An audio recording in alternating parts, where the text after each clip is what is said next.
Oh,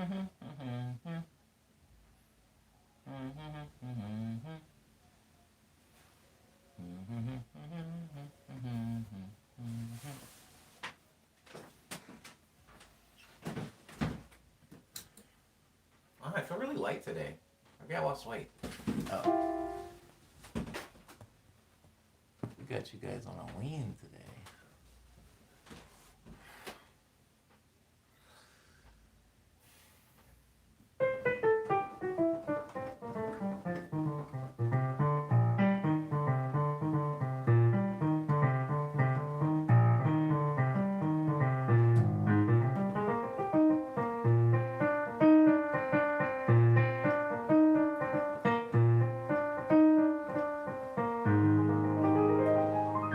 Good morning, Maddie. Good morning, T-Pat. I remember you. Hope you've had a good weekend. My weekend was not amazing, but it was a weekend. It was a break from streaming, which maybe I needed. Who knows?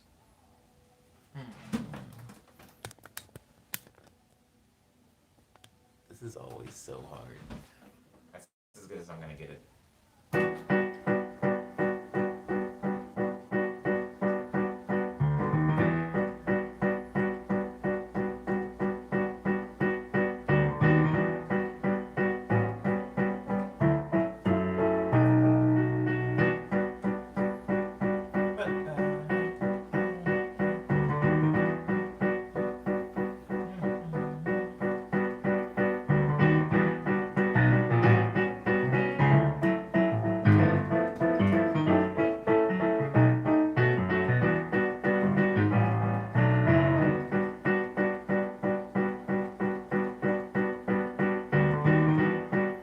Hey, Will Badger.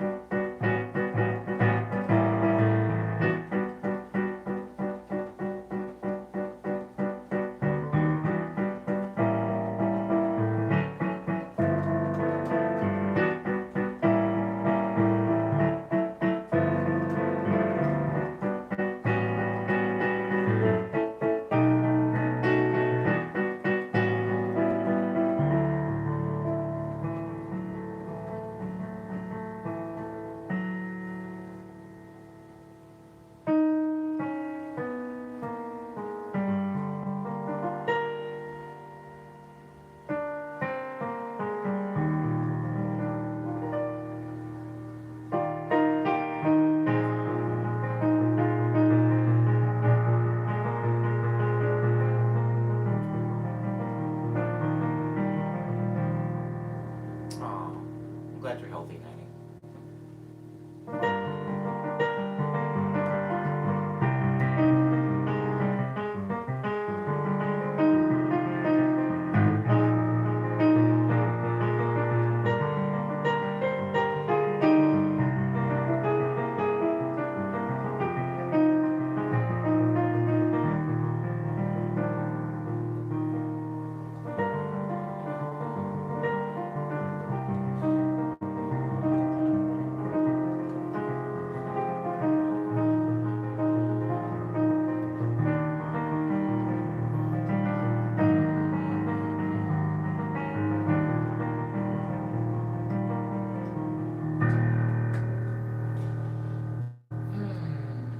T-Pain. I said T-Pain. Oh my god, T-Pat's spent time playing Animal Crossing this weekend with thousands of others, I'm sure. I considered whether or not to buy the Final Fantasy VII remake.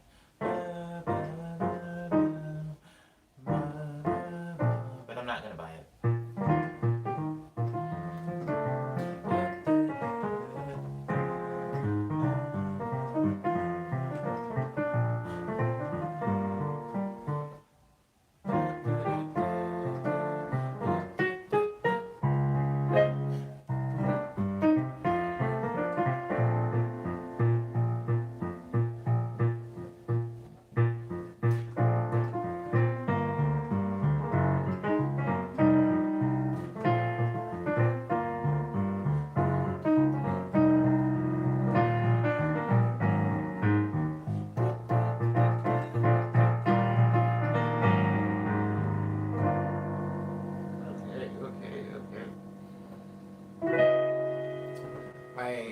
My facial hair is officially at the point where it itches all of the time. It feels like I have a bunch of tiny, I was gonna say tiny ants on my face, but then again, I guess all ants are tiny. It just feels like I have a bunch of ants on my face crawling around at all times. And it is awful. I never played Final Fantasy VII Maddie, but I always wanted to, because the game looked cool. I would argue that the game is cool. However, Final Fantasy VII is one of those games. By the way, if I play the Final Fantasy VII remake, I will be going in kind of blind because the first and last time I played through Final Fantasy VII was when it came out. Well, not when it came out. I think Final Fantasy VIII was out when I played 7. Actually, it's kind of hard. I don't know. It wasn't brand new when I played it, but I did play it once through, and I never went back. I never played it again. So, I know it's the most popular Final Fantasy VII game. I know it's the most popular Final Fantasy game, and I understand that it might even be the most popular Square game, period. Like, Square title. However, I very rarely replay games. I do love that progression.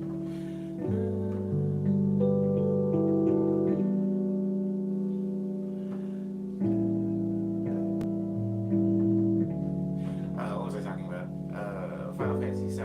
Right, it might be the most popular Square game, period. The problem, though, is that the new one is not the full game, right? The new one only takes you. The new game expands upon and refurbishes and repolishes the first fifth, I want to say, of Final Fantasy VII. The first fifth of the story. Like, if you split the story into 5 parts, the new remake is just the first fifth. And the problem I have with that is I don't want to play this Final Fantasy VII game and then wait, I don't know, a year and a half for part 2 to come out. And then I don't know if they're even going to just make 2 parts. Since the first thing they just put out is not even half the game, then maybe there's going to be 3 or 4 parts. I don't want to do that. In the same way that usually when a TV show is coming out, I like to wait until the whole season is out so I can just run through it. I don't really like doing things week to week, depending on the thing. But Final Fantasy VII, with this only being a fraction of the game, I don't really want to play a fraction of a game and then sit around for an indefinite amount of time until the rest of the game is released. So I will not be purchasing Final Fantasy VII, at least not now. Not until I feel like I will be able to play through it reliably without a big break. Liana missed the train on Final Fantasy VII. I tried in high school, but couldn't get into it because graphics were so old by then. It's interesting. It's interesting, right, Liana? I think there's this weird, like, sweet spot where I can play a game. First of all, I can play a game that has any type of graphics, but it's a lot easier to play a game that had, like isometric 2D graphics or something. Like, it's easier for me to play an old school Zelda game, which arguably games are still being made to look like, than it is for me to play this weird in-between time, like PlayStation, Nintendo 64 time, where things were just not quite there yet. They weren't cool, classic, pixelated 8-bit stuff, and they weren't fully realized 3D believable models yet. They were in this weird middle ground where everything was very Lego-y, but not a cool polish, like Lego Star Wars kind of Lego-y, more of just, we're not there yet. It's hard for me to play those games. I'm embarrassed to say, because really it shouldn't matter. The game is good. But one of the main reasons that I can't go back and play Final Fantasy VII actually has nothing to do with the graphics, like you're stating. The main reason I can't go back and play it is because once I played a game called Star Ocean 2, there's a game called Star Ocean 2 Second Story. I'm not going to get into the plot or anything like that. But the battle system in the game behaves a lot like the battle system in Kingdom Hearts, where you can kind of run around freely and hit stuff, and run around, freely and hit stuff, and run around freely. And you can dodge things, and you can hit stuff, and you can dodge things. I played that game pretty young in my life, unfortunately, and that game ruined most RPG games for me. It ruined Pokemon, it ruined Final Fantasy, all of them. It ruined Legend of Dragoon, it ruined Chrono Trigger and Cross. It ruined any game that had a turn-based battle system. Because now I had a taste of what an action battle could be. I had a taste of what it's like to go into a battle, and if you're good enough, you don't get hit. That feels good. Something feels whack about going into a battle and just standing there and eating hits. You know, because it doesn't turn into. It's no longer, in my opinion, a game of battle skill and technique and finesse. It's more so a game of attrition and endurance and I don't know that stuff. It doesn't really appeal to me. It didn't appeal to me as a kid. It didn't appeal to me as a teenager. And it definitely does not appeal to me today as a grown man. It was so polygonal, and ugly, says Leon. Agreed, agreed. It was a very ugly game. I mean, it wasn't at the time, but yes, it has aged poorly, so it is a very ugly game. What games have caught your eye lately? Says T-Pad. Lately is a rough term, right? Because I haven't really played a game since Control. Control might be the most enjoyable experience in gaming I will have this year, maybe. But maybe. But Control was amazing. That was the last game that I really put a significant amount of time into. I also played like Dragon Ball Z Kakarot and some others, but I think that most of them I will forget except for Control. Most of the games I've played this year didn't really leave much of an impression on me, except for Control did. So I guess that answers your question, T-Pad Gaming. Boy. Soothsayer's in the stream. It's Battleship, says Leon. Yeah, it's Battleship. It's funny that you would bring up Battleship because I looked up the last 7 minutes of Battleship recently because I haven't seen that movie, the movie with Rihanna in it. I hadn't ever seen the movie, but I got bored the other day and it came up in conversation, so I actually looked up like the final few minutes on YouTube. Really not a good film. You know, I knew it wasn't. I knew it wasn't even without having seen it, but yeah, it's not good. It's not good. Physically healthy, mentally exhausted. Thanks for asking, says Soothsayer to Maddie. Oh, that's a good combo. That's a relatable combo, isn't it?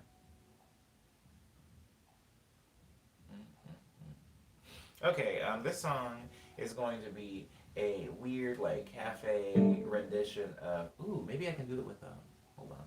Of Love Letters.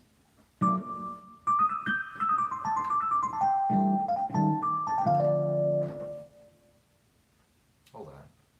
I know there's a sound in here. That. Ooh, not that sound. But there is one in here.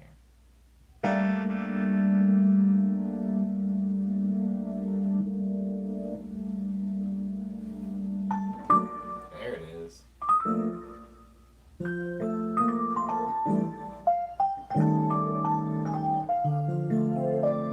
Thank you, Soothsayer, for putting me on the television. I appreciate that.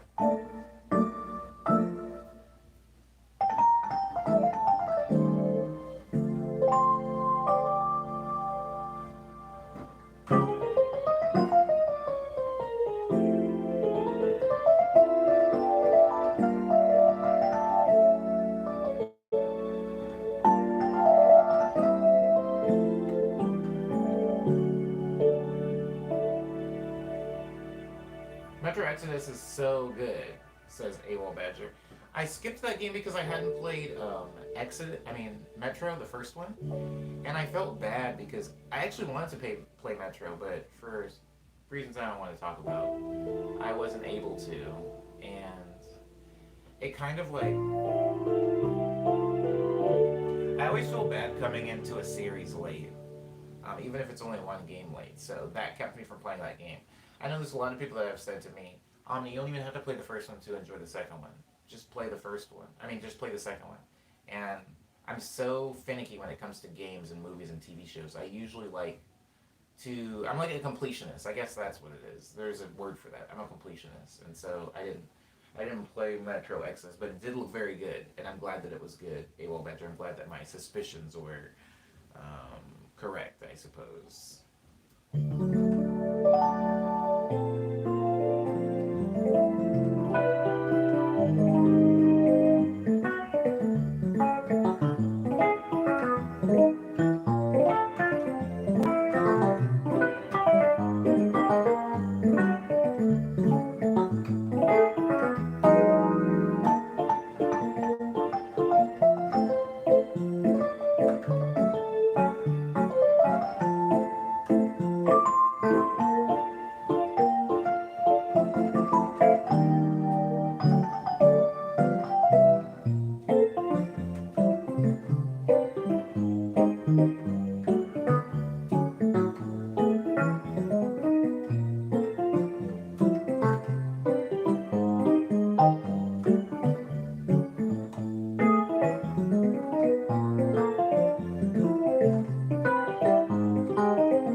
Lindsay. Good morning.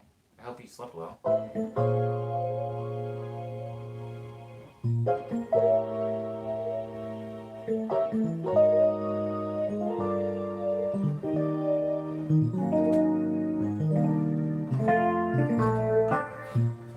Um, Contextualizing notes is so much fun. Contextualizing notes is one of the main reasons why I liked making remixes when I did. I think making remixes was kind of this necessary. I mean, for those of you that remember when I used to put out a remix like every month, and little video remixes that I was making. Making remixes was kind of a necessary part of my general arrangement style, and it was a necessary exercise for me in how to contextualize notes with chords. A lot of this is actually just called harmonization. It's a fancy long way to describe what harmonization is, and harmonizing. Um, I think if you take a if you take a melody, I wish that I had three hands because this will be a perfect time to talk about taking a melody and recontextualizing it. But let me say, what's a good melody? Da, da, da, da. I wish for one of you, I wish I could hear one of you guys, and I would just have you make up the melody. But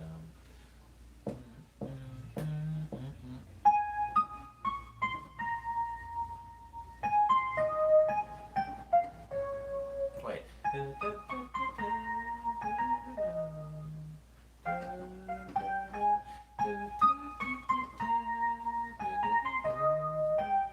There's one. So if I took that melody, there's there's a bunch of different harmonic uh, possibilities for this melody. I like to usually start harmony with a bass line and then contextualize the. Oh my god, even bass lines can harmonize chords a different way, but I won't get into that so much right now. I'll just go with this melody. Um, Chords that could go on it.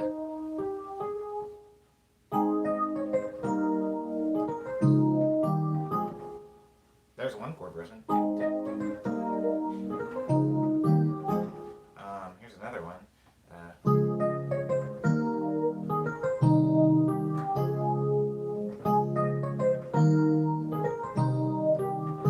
Here's another one. Sorry.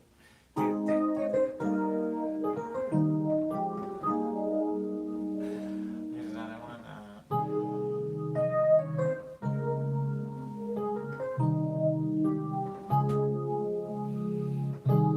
That's just two chords.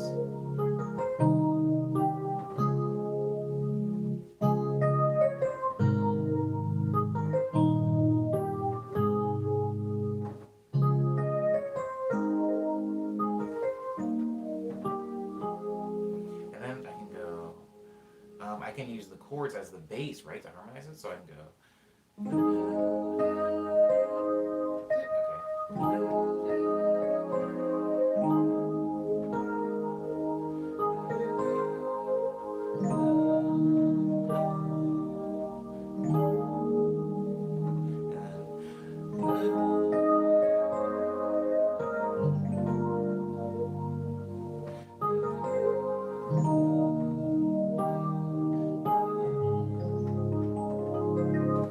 I think a harmonizing thing. Oh, good morning, Cause. I think harmonizing was a big part of the reason why I got into remixes because in remixing things, you don't have to come up with a melody. A lot of times, even when I play something like Happy Birthday, usually when there's a stream of the birthday, I can remember Lindsay's birthday on the stream, where I was playing. Oh wait, that's not it. That's not it. There it is.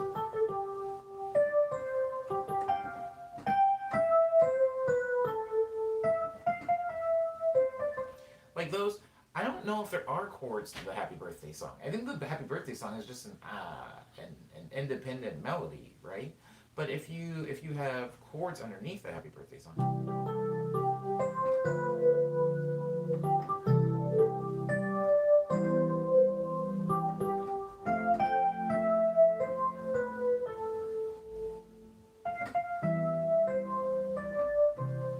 if you put chords under it, it doesn't necessarily bend the song one way or the other because the melody is pretty strong. But putting chords under it can like support it harmonically. And the chords that I ended up choosing for the to support the birthday song were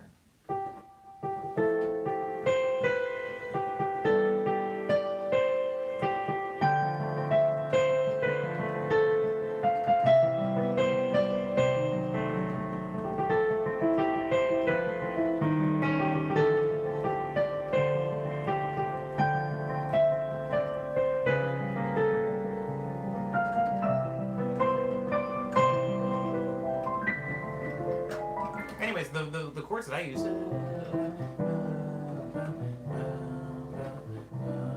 are kind of like sad, somber chords, or sad, somber chord progression, right?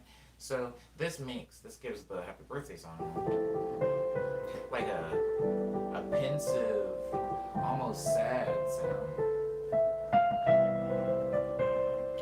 If I did those same chords backwards, though, or the other way.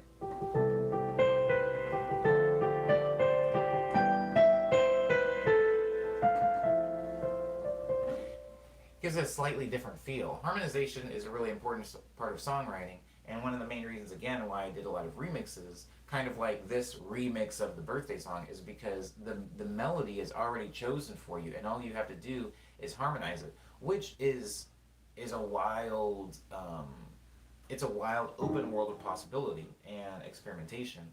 I think when you sit down and you have to make an entire song, right? Oh, thank you, Lindsay. I appreciate that. Um, I think when you sit down and you have to write an entire song, right? You have to come up with a rhythm, you have to come up with a bass line, you have to come up with chord progressions, you have to come up with melody, you have to come up with song structure and arrangement, composition, and things like that. It can be sometimes overwhelming, especially for somebody that doesn't make a lot of songs very quickly or in rapid succession.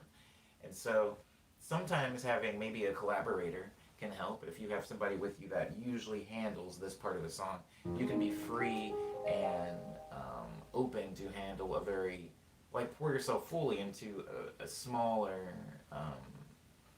world of possibilities, I guess. I used to be in this band called Captain of the Sun, and Captain of the Sun was a two-piece, although we were a full band when we performed live because we hired extra members. The band was delegated, the band's songs were delegated to me and my band partner, Nick Miller. Nick would write the vocals, he would write all of the guitar parts, and he would arrange the drums. He had those three. I would do a lot of strong song structure, and I would write all the keys and keyboard stuff, and I would write the bass guitar line. And so this allowed us to, neither of us to be kind of like weighed down and overwhelmed with the act of making a whole song out of thin air. We had somebody to kind of cover the bases while we could, focus on the specific things that we were good at or that we simply just wanted to focus on in the song. I got so comfortable and used to that type of writing style that later on when I started focusing more on my own thing, my own Omniboy thing, it was actually difficult at first to get back into the flow of writing my own songs because suddenly I didn't have a bass to write on top of. I didn't have somebody else making the drums. So I was like, oh, what do I want the drums to be for this song? I've never really had to arrange drums before, at least not realistic ones, because Nick was a drummer, or at least the person that was going to be arranging all of our drum patterns, our rhythms. Also, when it came time to write lyrics, I was like, oh, I've never really had to do that part. Usually I would just come up with really cool chords. I would leave them at Nick's house for a week or so, and then Nick would say, hey, check this out. This is the thing that I came up with, those chords you made. And it was now a full song. And I think doing a remix is kind of like a weird way of almost having a band partner because somebody has already handled a certain part of the song. If you guys have listened to my remixes that I've made, which I'm sure at least everybody in here has heard one of them. If you listen to my remix, I usually don't take a bunch from the song. When I'm remixing the song, I only take the melody because I don't really want the drums, I don't really want the instruments they use, I don't want the chords that they use. I want to take the melody and strip it from all the rest of the song, and then I put the melody up as if it's part of my own song that I didn't have to make. I go, okay, the melody's already done. Now it's time for me to go and fill in the blanks with chords. Chords are usually my first thing, and so when you think about the Gucci Gang remix, all I was doing was adding chords to Little Pump's voice. When you think about the Bad and Bougie remix,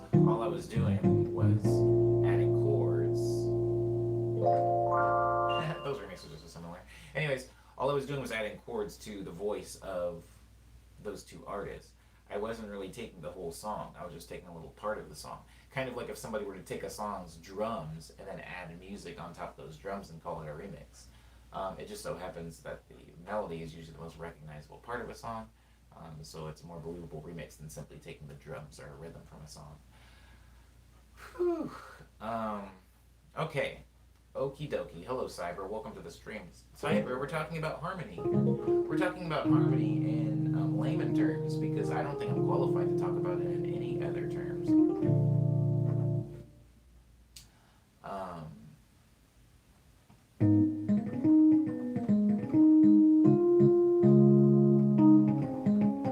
Honestly, sometimes this is more so for the artists in the stream.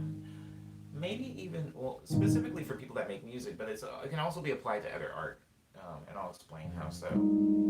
I would not consider myself a master of melody or a master of vocal arrangements. There are a few people that I do really admire and appreciate in that regard. Young Skirt, who is somebody that I've worked with, I would consider a very, very good melodic writer.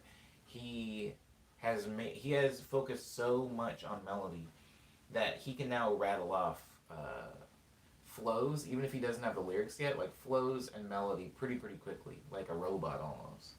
And I think that is not one of my strong suits. Melody is not one of my strong suits, especially on the piano. A good example of usually how I work around this is if I have a chord progression, let me just take this chord progression, really simple. I wrote this song a really long time ago. I was pretty young, and it was called Pristine. I don't want to get into why I wrote it, but when it came time to write melody for this song,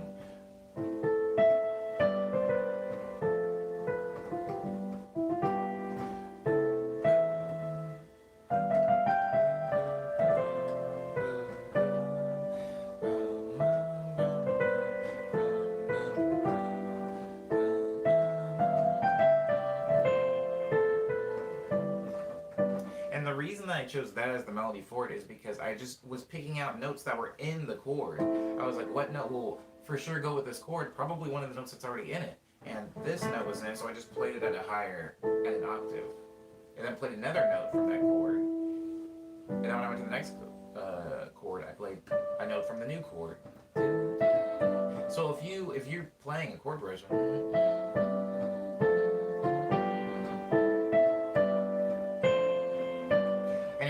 playing notes that exist in the chord that you're supporting it with, the notes will always sound in tune, in key, and supported.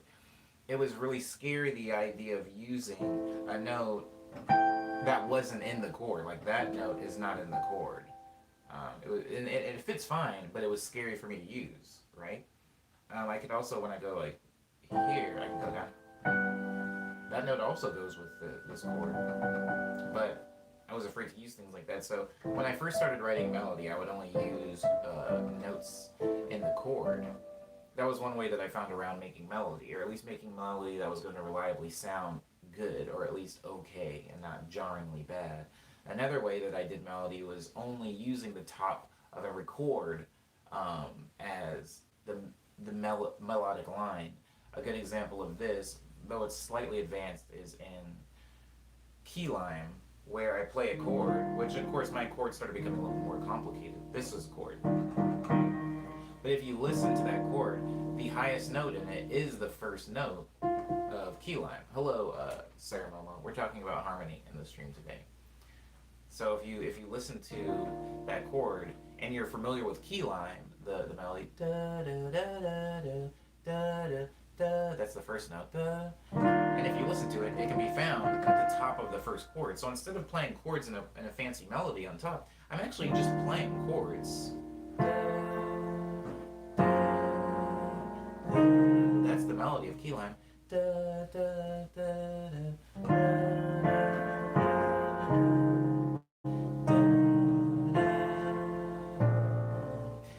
But what I did is I added notes in between there, in between each of those notes. So instead of going, it goes,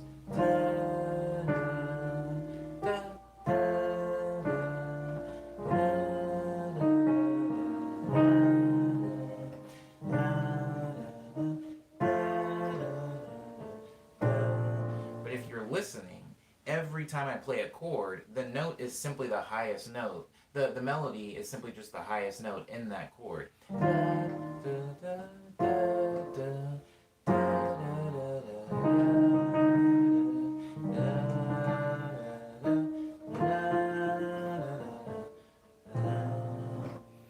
And so that was a way, a workaround to writing a melody. Again, is using simply the highest note in each chord. This is called voice leading, I think. I think if I'm wrong, I'm sorry. I'm sorry for misleading anybody in the stream, but I think it is called voice leading in music theory or like music jargon. And so that was another way around making melody. Again, the first way was only playing notes that exist in the chord I'm playing. The second one is kind of the same thing, which is playing the note at the highest note of the chord I'm playing in order to build melody. Now, there are some people who are top line writers. The a top line, if you're unfamiliar in the music industry, there are people who simply write a top line. Their whole job is to go into a studio and they are paid hourly to come up with a melody, not lyrics, not vocal arrangement so much. All they come up with is the top line. Top line just being the melody of the vocals. They'll go into the studio and they'll write it, and then they will get paid and they will leave. And then somebody will come in later with that top line and flesh it out with some lyrics. This is how a lot of like Billboard music is made. Like I'm talking like Katy Perry, Taylor Swift. A lot of these had top line writers come in and write these top lines.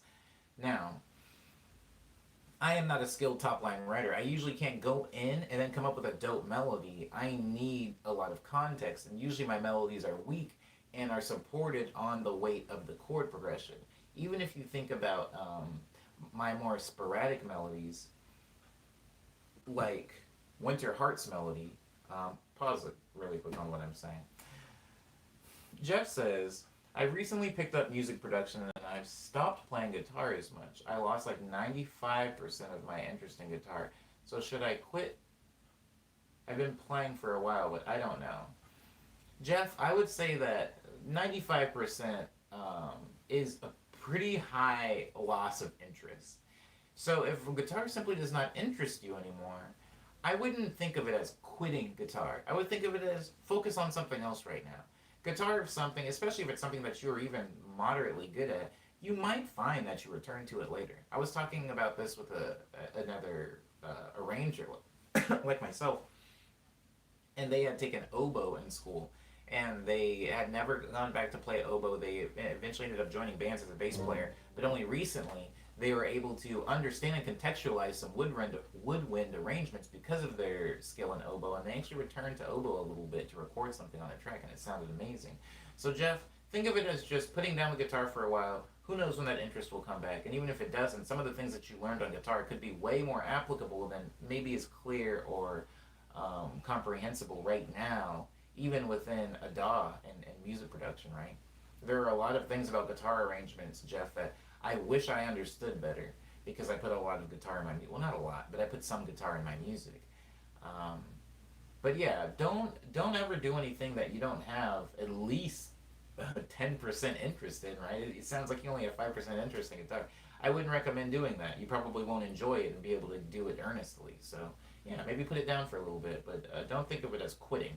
Definitely not, especially if you're continuing to produce music. You know, that's just another facet of your skill set for sure.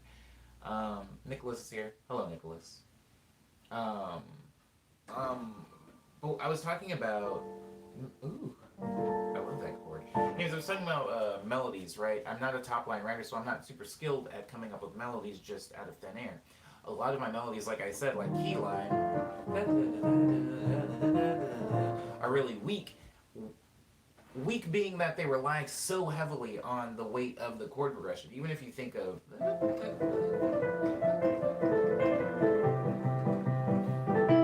that is just the main notes that it's hitting are in the chord. It's actually a weak melody. It relies so heavily on that chord progression to contextualize it. It has a lot of notes in it, and it's played very quickly, but don't mistake quick for strong. Now, another one that's pretty sporadic that I was going to get to is called Winter Heart. A lot of people know the melody from Winter Heart, at least the intro of Winter Heart is pretty complicated, at least complicated sounding because it's played very fast and it changes key a couple of times. Or I don't know if it changes key, maybe it just has like passing keys. Is that a thing? The song?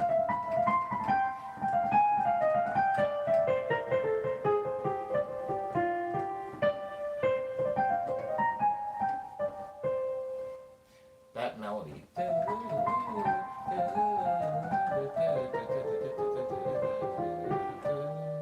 That's the ending actually of it. This note sounds off because of the chord that I'm thinking of, but it actually is in key. So with the chords, on top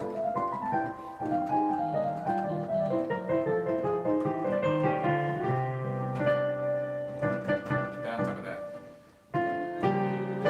Okay, so that chord progression, I mean that melody is so heavily relied on the chords to contextualize it, as most melodies are. That doesn't necessarily make them weak, but if you listen to the chords in this,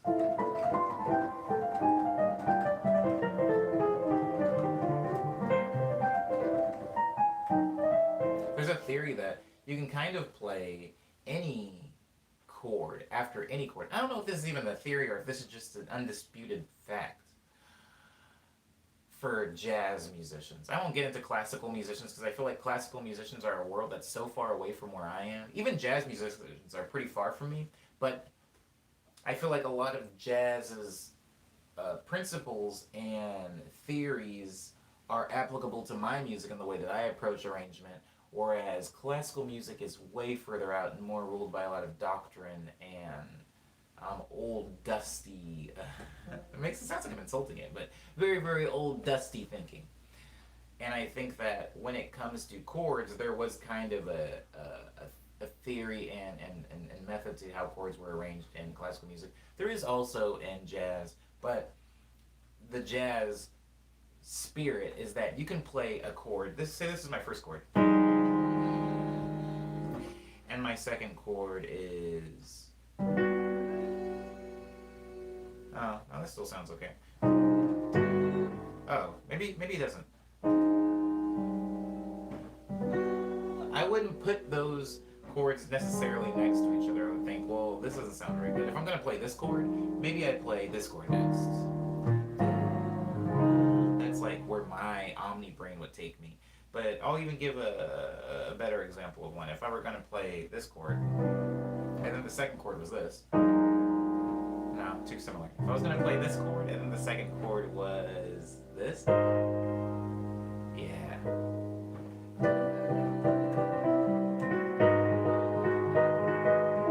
It doesn't really make sense so much between those two, but you can make it make sense. If I had a melody that went from like in here.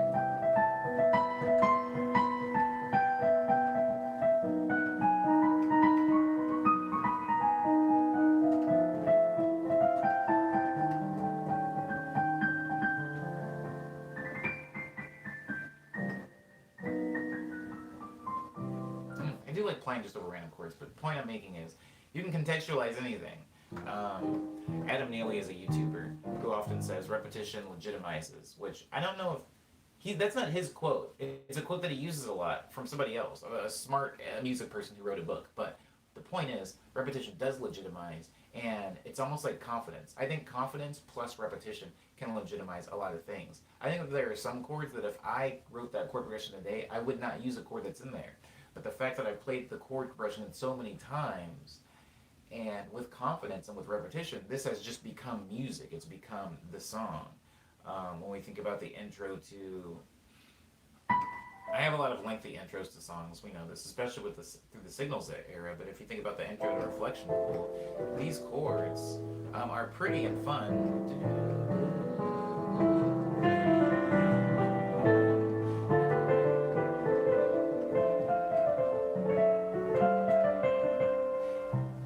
Belong at the intro of Reflection Pool. They don't fit with the entire rest of the song, which then kind of goes into this like monotonous. That is not Reflection Pool. That is Clover Salad. It goes into this.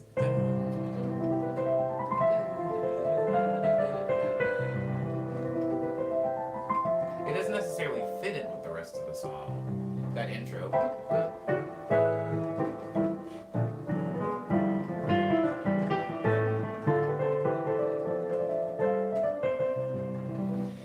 so the point is, if you do something, even if you play a bunch of chords that don't seem to go together, if you play chords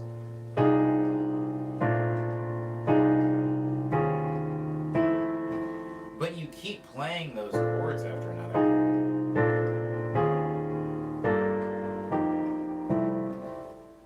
that becomes the song and people know what to expect. And if you start putting melody on top of it that'll support that, and you put drums under it that support those changes, this just kind of becomes the song.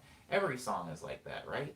And so contextualizing things can strengthen them, and that's how I've always written melody. I've written weak melody and then had the chords come in and really help it, and I've had the rhythm come in and really like kind of vouch for it in a way and be a reference to go like, hey, I promise the melody's all right. It's all right. Just listen to what the bass line is doing. It supports the melody. You should too.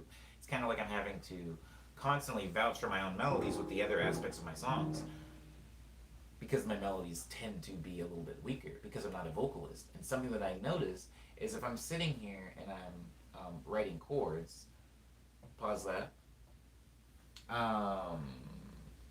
Speaking of Adam says, I reposted a new video about what's between major and minor chord. Oh, neutral chords apparently. That's kind of cool. I like this. Maybe I'll watch this video. I do like him. But what was I saying?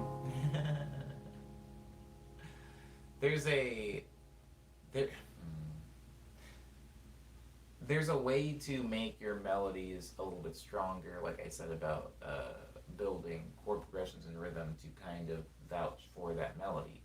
But something that I notice is that, and I've talked about this several times in streams, is that sometimes if you're hitting a roadblock, or if you feel like you're doing the same thing over and over again, you can change your approach, and that is not linear. There are a bunch of different ways to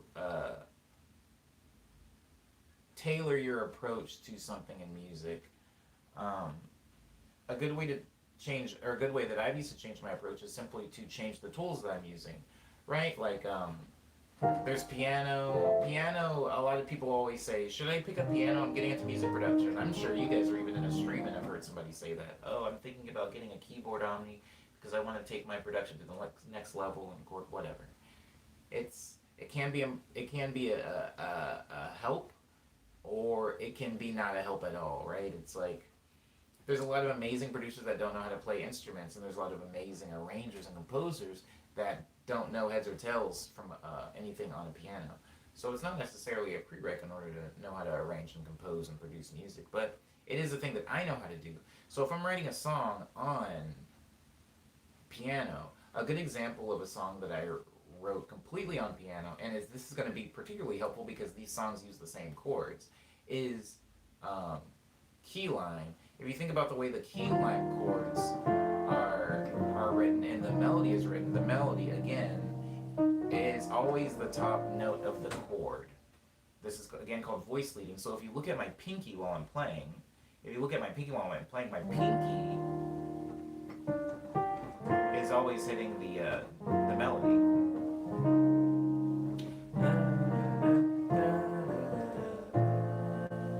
It's always the pinky.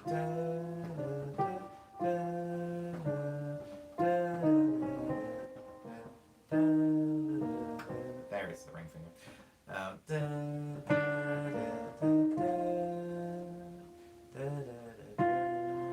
And so it's a voice leading. Hello, Crystal Woods.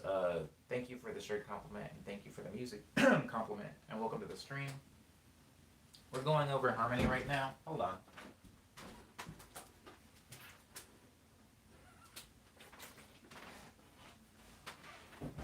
We're going over harmony right now.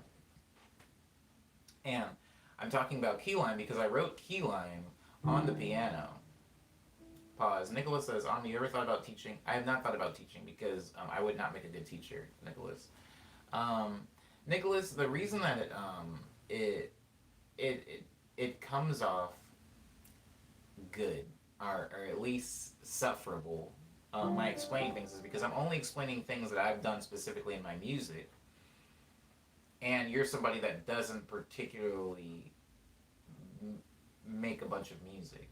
I think that if somebody was trying to learn how to make music, maybe they would want to learn how to do a thing that I don't have any idea of how to do. I have a lot of glaring holes in my music ability. And so I think that this would make me not a very good teacher. Even my piano playing, right? My piano playing is riddled with errors and poor practices. But um, I can teach something if I'm just trying to explain my mental approach to something. But I don't think that I could teach somebody something as in giving them abilities or tools for abilities. You know, at least anything that's specific outside of just vague, practice and that'll make you better at something. But I have gotten that before, Nicholas. I'm glad that me rattling off random idiosyncrasies in music isn't too boring. But what I was saying was, I wrote key lime on the keyboard, and that is very apparent to somebody that knows my writing style and analyzes melody pretty often. So if you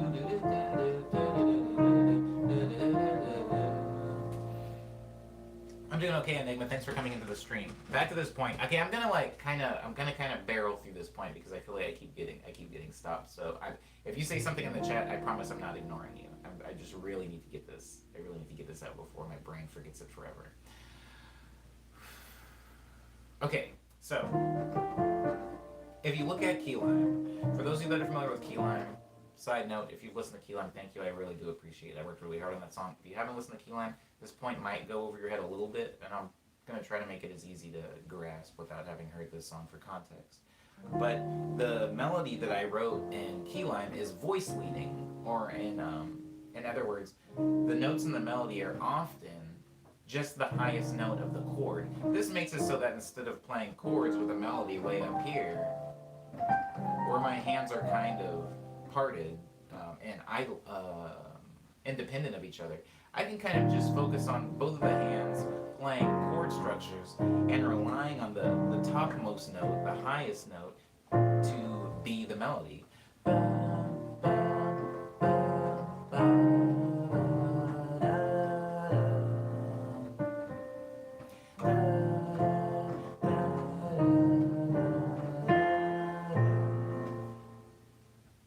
There's the melody, but the melody just happens to be in the chords. And I wrote this on piano. That's how you can tell.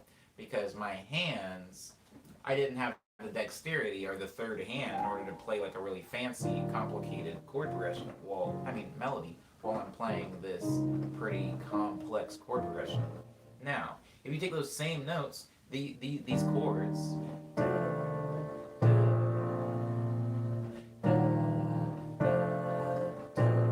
and you reapply those are now the chords, not from key lime, but from my song Catching Up, that I released with my own vocals on it. And when you listen to my vocal melody in key lime, and Catching Up, this song, the vocal melody goes.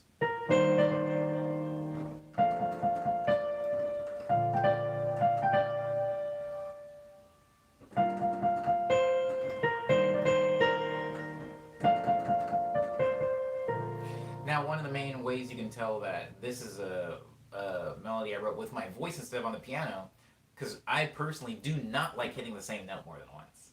Something about hitting a melody and going, I don't like that. It sounds stupid and it sounds hokey. So if you listen to most of my melodies, even to a fault sometimes, I turn them into arpeggios just so that I'm not hitting the same note more than once. If you think about the bridge to my song Spring Street.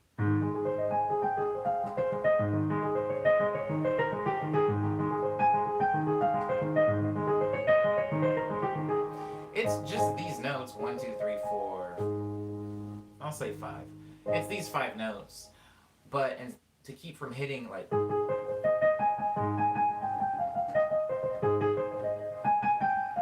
and in order to keep from hitting them in rapid succession or any one after the other, I spread them out and turn them into this weird arpeggio, so that it sounds varied, I guess, is the right word.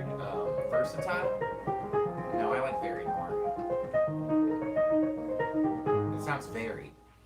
But when I'm singing things with my voice, that isn't a thing I think about. What I'm thinking about usually is lyrics, right? And so I'm giving words melody, but the words are the focus. It's been too long. So when I think of da da da da da da da da, hardly recognize, I don't think of those as being the same note. Hardly recognize. And so playing it on piano, it becomes actually not fun to play for me, and it's almost, it sounds very basic, like if I were making a melody with my hand for this song, I would probably be doing stuff like,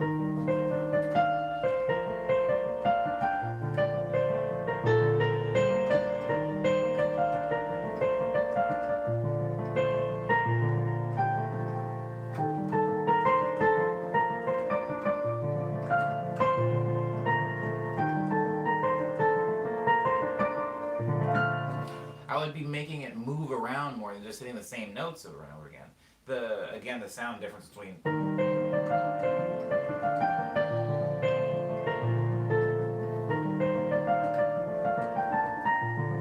that and this.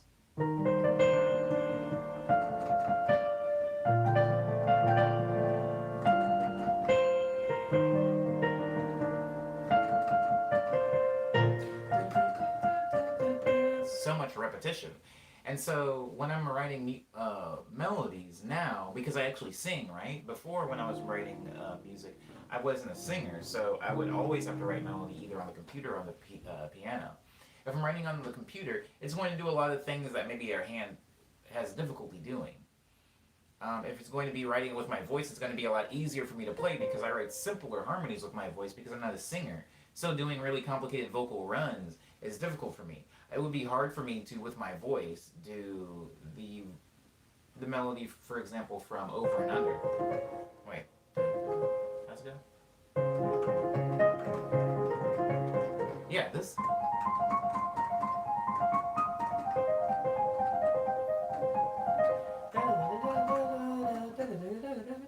Yeah, that's like really difficult for me.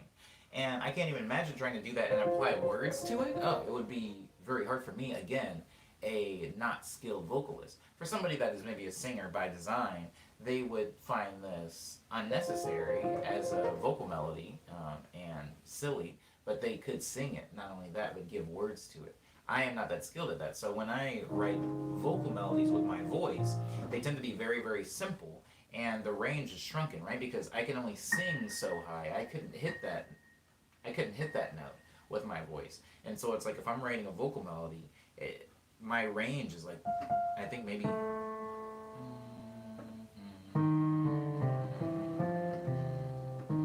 yeah, it's not even out. It's like here to maybe here. No. It's like here to here, which in the grand scheme of the piano is not a lot. It's not a very big space. And I would even maybe shrink it if I'm just singing notes that I'm very comfortable with that aren't going to exhaust me vocally. Maybe it's here. This is my entire range. And then it ends there. I think that if I'm writing music with my voice, it's going to be in a small range. It's going to be very simple. If I'm writing music with my hand, it has literally no bounds. I can go way up here. If you even think about Into Thin Air, there is a part of Into Thin Air where it does go up there.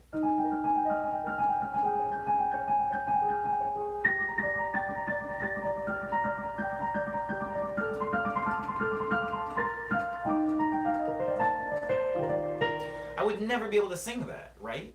But with my hands, I can play it. Like melody and also harmony, pretty much any aspect of music, changes so much when you have a different approach. And so the way that somebody that I've been making music for a few years, change my approach is simply by my tools, right? My voice is not going to do the same thing that my right hand is going to do. And my hands on a drum are not going to do the same thing that my hands on a drum pad would do. Trying to change your approach, obviously this isn't applicable to everything, because maybe you're writing a dance track and it's better to have sequenced drums than it is to play live drums on like a house record. But just something to keep in mind. Sorry for rambling and turning this stream into basically a TED Talk. I've talked the whole hour away and I apologize for that. So I will play a medley now. And answer any questions or engage in any chat conversation if there was any or would be. while I'm waiting for that, this song, since I did play a little excerpt from it, is called Over and Under. Wherever Isadora is, I hope she's doing well. And I hope she's healthy.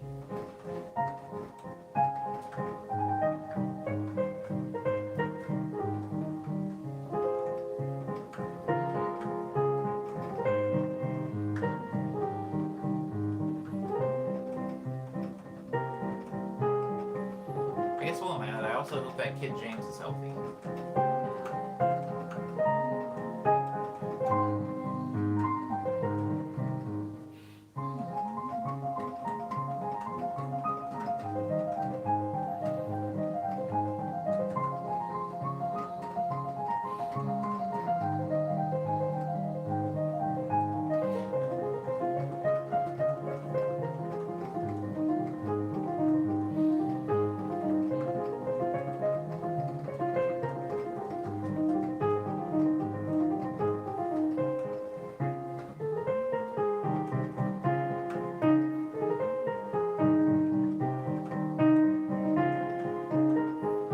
That's good to hear, Sarah.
Guys, I love 24-hour laundromats. I was at a 24-hour laundromat until about 1 a.m. last night.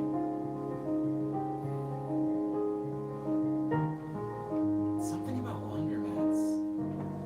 I either like laundromats in midday when they're really busy or in the middle of the night when they're dead. I don't like any in between. But it was nice. It was nice. Laundromats are great. There's a lot of people that, when I say go to the laundromat, they're like, oh, I would hate to have to do that because I have like laundry in my home. And they kind of take an attitude as if they pity me. But the weird thing, I mean, obviously, yeah, if you have laundry in the home, maybe you're saving money. But I think having to get up and go somewhere in order to wash my clothes is kind of therapeutic. It's like an important part of my day. It also makes me more efficient in doing laundry. I think if I had laundry in my home, I wouldn't be able to do it as frequently and as reliably, if that makes any sense. Because I think a lot of people would assume the opposite. Oh, hello, Alpha. Alpha, you made it.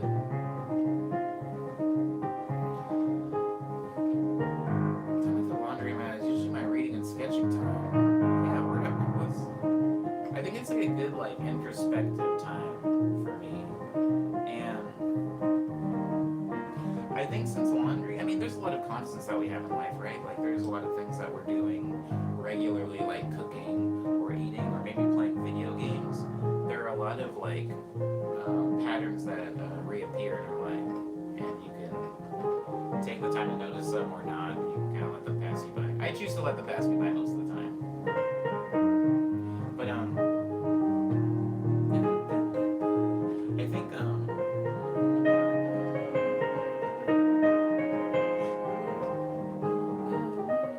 I've been to a lot of laundromats, right? Starting from when I was like 5 years old to now.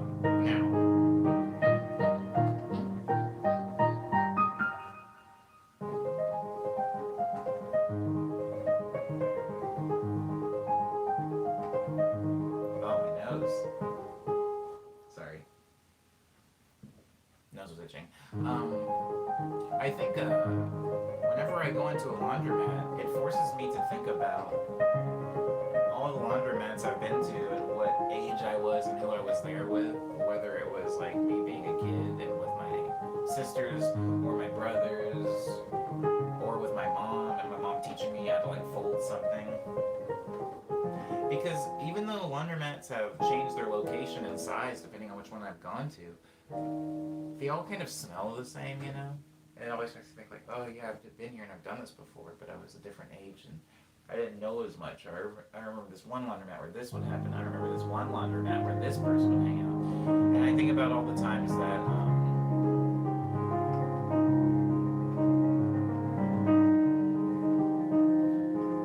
there's an episode. There's an episode of Friends, the TV show called Friends. I don't really want to get into what happens in it, but they're in a laundromat and like kitschy, sitcom-y, romantic stuff happens. And that never happened for me, but I think there's been a lot of really cool, good times I've had in laundromats.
Anyways, I did laundry this weekend.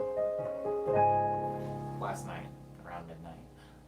Alpha asked what I did this weekend. I worked on a video. Again, today is Monday, which means tomorrow is Tuesday, which means tomorrow is Quarantunes Day. So I will be putting up a new video tomorrow. And I spent most of the weekend editing that video and feeling bad about myself. And I also watched some movies. I watched some Sentai. There's a Sentai called Sentai Time Ranger, and it's actually really good. So I watched that, some of that, and I enjoyed my Sunday. I got closer. Okay, so I make waffles. I make a lot of waffles. I eat quite a bit of waffles, and my downstairs neighbor gave me like 2 dozen eggs. So I've been making a particularly high amount of waffles lately. So. Maybe cyber, maybe soon, but I wouldn't say that I'm good with it yet. But I'm not at the point where I'm ready to ask for help yet. Cyber also says, sorry I missed it. Says that I used to like going to the laundromat when I was younger to play with Metal Slug on the arcade machine they had there. Oh, oh wow, I love Metal Slug almost as much as I like Contra. Alpha says Eggy. What? I must have missed an earlier comment where Eggy was an applicable word in it. What movies? I like waffle more than pancakes. They hit harder. I would say I prefer waffles to pancakes as well. I watched a movie called Roadkill. Most of the movies that I watch are usually just like Asian crush films, which come on this like channel, like this channel that comes on my TV called Asian Crush. So they're usually foreign films. They're usually like either Korean or Japanese, sometimes Taiwanese. But yeah, Roadkill was a Korean like thriller horror. One of those two. There was boobs in it. That's the thing. Um, I think when it comes to waffles, I have often been plagued with. There are so many different types of waffle, right? You can take pancake batter. You can just take pancake batter as if you're going to pour it on a pan for making pancakes, and you can technically pour that into a waffle line. Does that make it a waffle? I don't know. I'm not going to get into the logistics of what makes something a waffle because there's a lot of times where people will call something a waffle simply because of its shape. And there are other times people call it a waffle because of its consistency. It doesn't matter. But what does matter is there's a lot of different types of waffles, right? There are kind of firm, dense waffles. There's really big, fluffy, soft waffles that like people will put like fruit on top of, and it falls apart. It's more air inside than there's bread. There's the type of waffles that are really crispy, kind of like almost like an Eggo waffle, but not frozen, right? And I've really been like experimenting with different waffles. Like people are like, if you want your waffles to be more light and fluffy, you don't put the yolk in them, right? You throw away the yolk and then you just take the egg white and you like whip it until it's like stiff peaks or whatever, until it's like a whipped egg yolk. However, I don't have an egg beater. I just have whisks. So whipping an egg white until it's like stiff by hand is a task. It's a task. You kind of have to just sit there for like 15 straight minutes doing this, which is painful and exhausting. But I did that, and I was able to get the waffles to be a little bit fluffier, a little bit, not as fluffy as I wanted them to be. But I think it has to do with like when you put the egg whites back in, you have to like fold it and not mix it. Like you want to keep some of like the fluff and air that's in them, and so I'm getting better at that. And then on top of that, I turn the oven on, right? And then after that, I take the waffles out of the waffle iron. I just put them on the grate of the oven for a little while, and that gives them that like crispy, cool, like Eggo waffle feel. Which maybe you don't want a crispy Eggo waffle, but I like the exterior of my waffles to be a little bit crispy and the inside to be soft, and I think that's achieved by putting them in the oven for a second after you make them. So I did that yesterday, and it worked. I was like, whoa. I'm really getting the waffles that I want. Also, I put a little bit of vanilla in my waffles. I put a little bit of nutmeg in my waffles. I put some cinnamon in my waffles. Yes, I know there's cinnamon and nutmeg, but there's a lot of things that you can put in a waffle to change its taste very slightly. Um, and they're an easy thing to make, right? Just flour, sugar, baking powder, eggs, oil.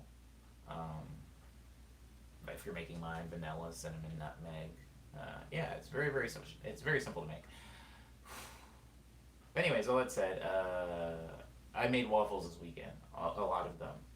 Um, Alpha, thank you for asking about my weekend. It's just my neighbor gave me a bunch of milk and eggs because they had too much eggs. They had like 30 something eggs. So they gave me some. They also had milk, and they were like, we don't drink that much milk in this family. It's going to go bad. So they gave it to me. I also don't drink milk, but I put milk in my waffles. So there's that.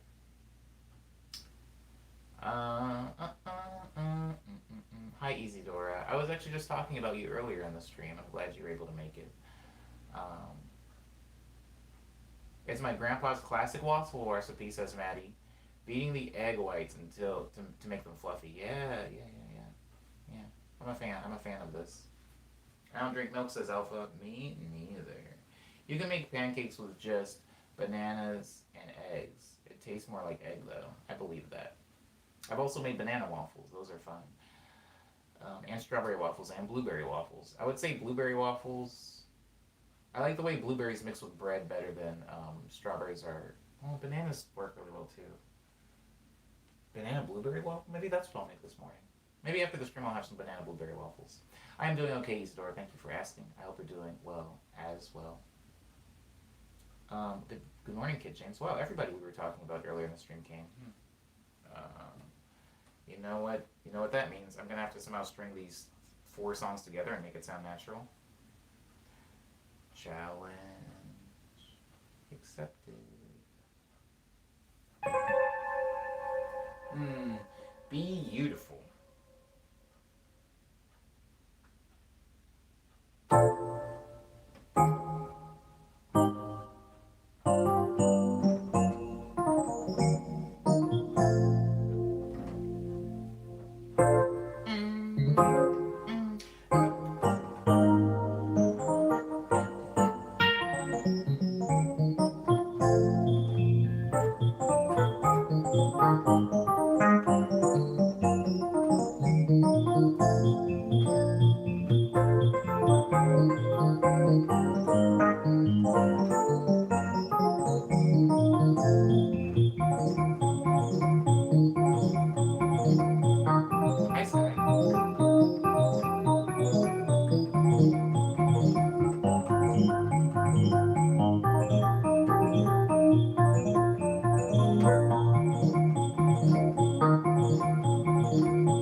That that that was Jumpin' Jaybird, and it was Reflection Pool, and it was 72 Downtown, and it was Vanilla.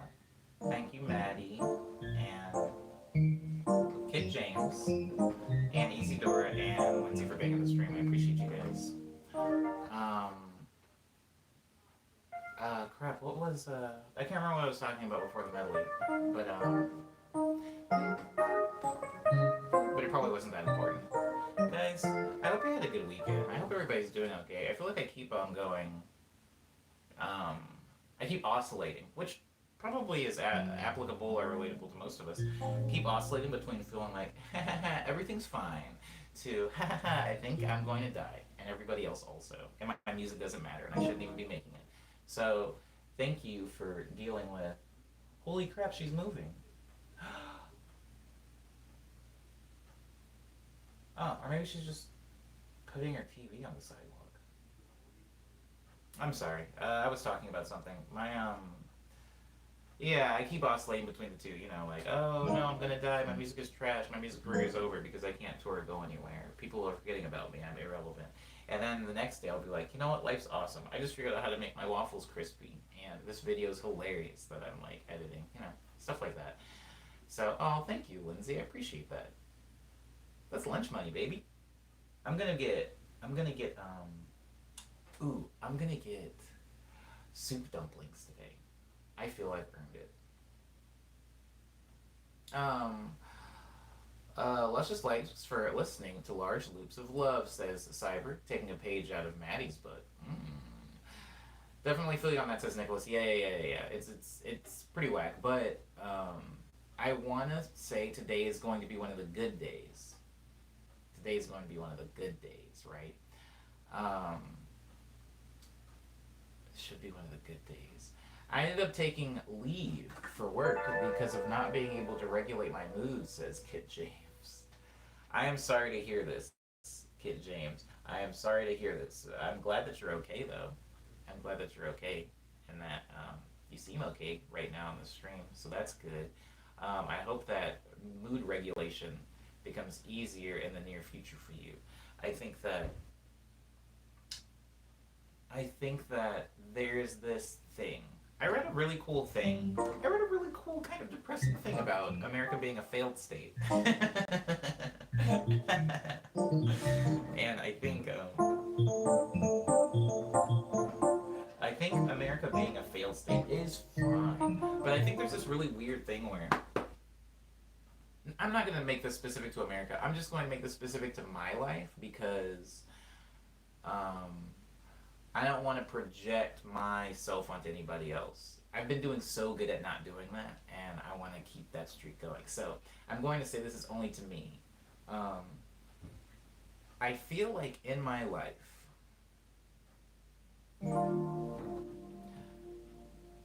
the trend is as I get older, people in my bubble, because we all live in a bubble, maybe your bubble's a little bit bigger than somebody else's, or it's a little bit smaller, but we all live in a bubble.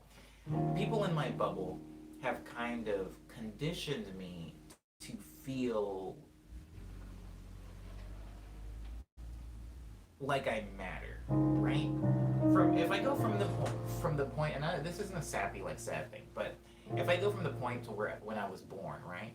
I feel like the world from that point on, from like birth to consciousness and my being aware of my surroundings, the world kept telling me I didn't matter so much, and in a very specific way, like, oh, black people don't matter right now, or in a more broad way, like human life isn't that important, like it's kind of cheap and can be expendable. And so I feel like I learned that I didn't matter and was upset by it, and then I gradually became okay with it.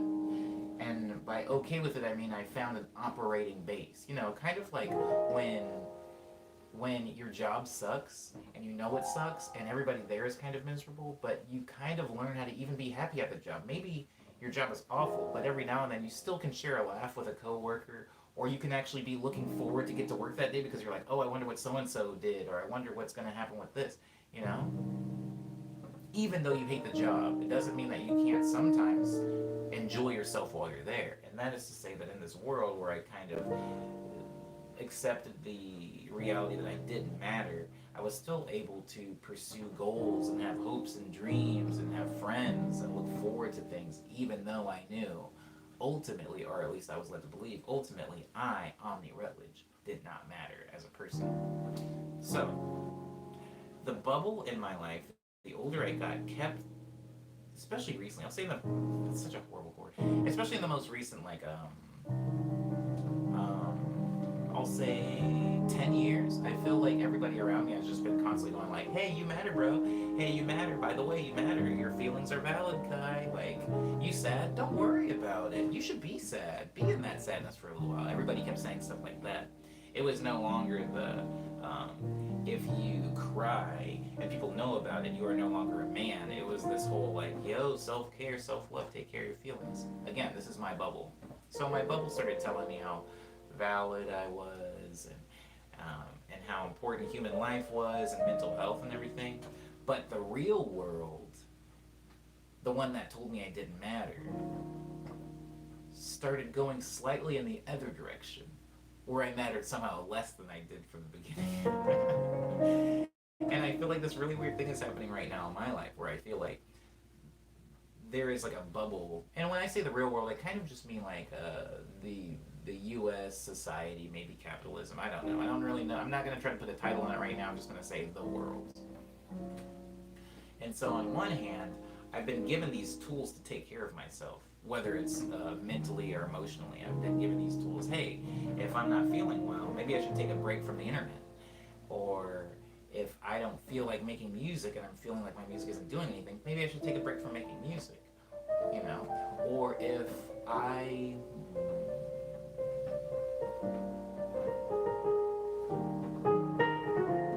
feel sick, maybe I shouldn't go to work. There's like a lot of things, right? Like, take care of yourself. Remember, you are important and you only get one you, so you should take care of yourself. That thought is kind of what I was led, and a lot of people are led to believe. But again, the world, the real world, is going in the opposite direction. So it kind of forces you to do these really weird things where before, as a kid, I wouldn't be very forthcoming with like the way I was feeling about things, my emotions or whatever, and I was able to get along well. But then the world told me that I should be, and so I started doing that. And maybe the few people in like my personal bubble would be like, "Oh, that's really sad. Do your best, whatever." But the real world did not care. For example, this will be more applicable to my career. All of the musicians that you'll meet and all the artists that you guys will meet, at least nice ones, will say, hey man, if you don't feel like making music right now, don't make music. If you're not inspired to make art, take a break from art. If you don't want to post on social media, you shouldn't. This thing is killing us all. This Instagram, this Twitter, this Facebook, one and all, they're all killing us gradually. So if you want to take a break from it, good on you. I commend you for that. They will say this. But then you do that thing and your career might suffer, right? Like the real world, the world as a whole doesn't necessarily care about your mental health or how inspired you are or your writer's block. You will still suffer. So if I was, say, upset, something happened, maybe a death in my family, or maybe I had my heart broken, I said, I'm not in the mood to stream. I don't feel like streaming. I don't want you guys to see me like this. I'm a mess. I know that all of you guys would say, hey, take some time, it's fine. That's okay. But if I do truly take the time, all the time that I need to heal, when I came back, less people would be here. Maybe not even by your guys' own choice. Maybe the algorithm now would have hid all of my tweets and Instagram posts because I wasn't posting regularly, and now you guys just wouldn't see me. There is a punishment for taking a break to take care of yourself. There is a punishment by the world for putting yourself first a lot of the time. At least, specifically in, again, my bubble. I'm trying not to project this on any of you. In my bubble, if I do take myself as a priority, the rest of the world will punish me for it. And so it's this weird juggling act between, do I take care of myself, or do I make sure that I have enough money in my pocket to eat later? And so there are some times where it gets a little hard, especially right now with the whole pandemic, quarantine, all this nonsense. I'm feeling it especially. I'm feeling like there's such a huge divide between taking care of yourself and what the world is going to allow you to do. Sorry if that was a downer, but it wasn't meant to be. That's kind of what my weekend was spent dealing with. It's like, oh yeah, I don't really feel like putting out a bunch of music right now, but I also know that when I take breaks from putting out music, my core listeners will be here, but a lot of people won't. And it's kind of like a sacrifice that I have to just regularly make. Self-care doesn't end systematic oppression, says Lindsay. This is true.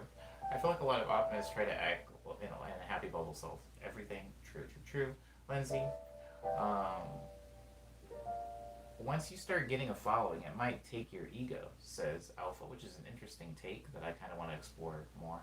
I deactivated my Instagram and Facebook, just chilling in Discord for now. Yes, kid. Yes, the whole like capitalism definitely does whittle away at self-worth after an amount of time, for sure. Enigma says you should probably stop before you start an argument. Oh, Enigma. Oh, Enigma. We'll have no arguments in this stream. I don't think anybody's like catty enough in the stream. At least not any of the regulars are catty enough in the stream to start an argument. I think we're all cool. I think we're all cool. But yeah, I hear what you're saying anyway. Even if it was just kind of like a tongue and cheek joke. It is a very divisive topic. You know, people and what's happening right now, particularly. So I usually avoid it in the stream.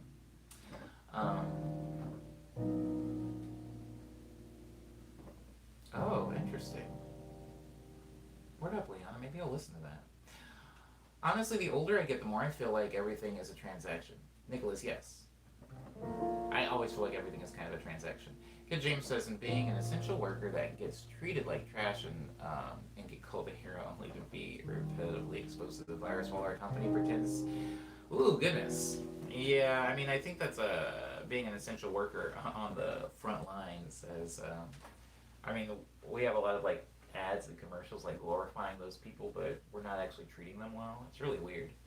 I don't know what the equivalent of that is. Maybe the military, like parading them as heroes like back home, but not actually treating them that well when they're doing their job, or after they've done their job. If the VA is any, ooh, I don't want this to be a political stream. Forget that I said that last thing. Word.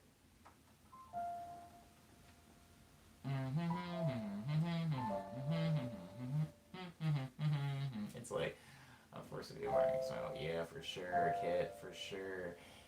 It's a weird time. I think I'm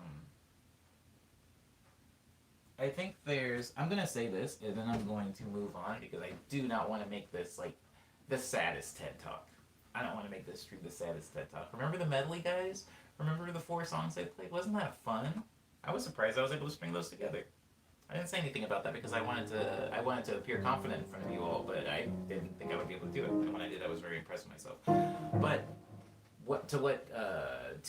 my book ends so that I can get out of this conversation is I think I personally. Oh, okay. It's gonna get a little bit sad for a second. Just know that I'm not trying to like. This isn't like a heartstrings tearjerk thing. I'm just presenting some facts and explaining what my outlook right now is on what the world is. For some of you that know me personally, you know that I have lost some people, some friends, to things that happened in like my early neighborhood. Things that kind of made me feel a certain way about the police force, at least specifically in Arizona.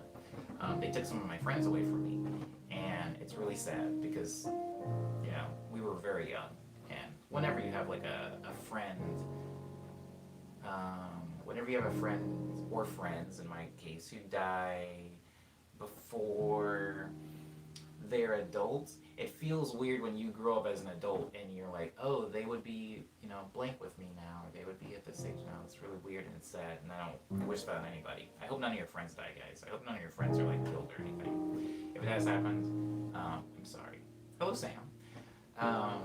So I will say there is like this reality of the bubble that I lived in, where it was like, oh, this is really bad. This is like, this is really bad. But I felt like the outside world, people that thing wasn't happening to, they would go like, Omni, why are you so afraid of police? Police are here to help us. Like, why are you so paranoid about police? You haven't done anything wrong, Omni. If you have a license and you have insurance, why would you be so paranoid driving? Like, they can't hurt you if you haven't broken the law. And that just wasn't true. So I feel like a few years ago, when it was like every 2 days, it felt like there was like a video of like the police shooting some kid. I felt momentarily vindicated, where I was like, oh, look. Now it's like all over the internet. It's all over the TV. Now people can finally see what I was talking about. And it was weird because even then, when it was like really, really bad and also extremely publicized, it didn't really change much. People just still kind of found a way to be blind to it, or at least like um, dismissive of it. And I feel like that's exactly what's happening now on a larger scale of like the country. It's like the country's been kind of bad as far as taking care of people and the class gap and everything like that for a really long time. And people that didn't believe it because they weren't vulnerable to it or didn't believe it because they didn't live in this country and they thought America, the American dream. I feel like now we're being exposed. Like the world's maybe looking and going like, oh, America's not handling this very well. What's going on there? Aren't they supposed to be like extremely wealthy? Why is this crippling them so easily? I think I think that's what it feels like. It reminds me of when the videos were surfacing and it didn't matter because I think people are seeing that America's having a hard time, but the typical American, it doesn't matter. This doesn't seem like a thing that needs to be changed. They're like, I'll just go on blame like some kind of bipartisan thing, blame a political party on it. So it feels really weird. It's like it's surreal when stuff is very laid out. Like, hey, man, like I'm bleeding. Can somebody please help me? And everybody still doesn't help you, and you're like, what the heck is going on? And so I think that's what it feels like right now. It feels like that. And so some days are bad and some days are good. Some days I'm okay and some days, like everybody else, this isn't particular to me, some days I'm okay and some days I'm like, oh crap, this is awful. this is this is a nightmare. But um yeah, I think other people are saying it.